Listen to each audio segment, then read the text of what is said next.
હખૈયા ભગતની દીકરી છું અને મારું નામ ડાલીબાઈ છે પ્રભુ. અરે હા ડાલીબેન, તારા બાપુનું નામ હખૈયા ભગત કેમ પડ્યું ઈ તને ખબર છે?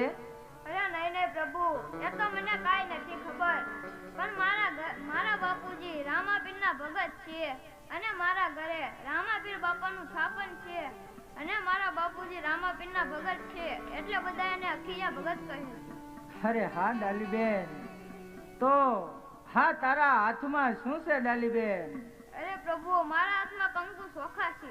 અરે હા ડાલીબેન, તો તું મને ચાંદલો કર. આજથી હું તારો ભાઈ અને તું મારી બેન ડાલીબેન. અરે નહીં નહીં પ્રભુ, આપ તો એક ઉજળું વરણ કહેવાવ. જો મારાથી તમને ભૂલમાં અડાઈ ગયું હોય ને તો પણ તમારે નાવું પડે.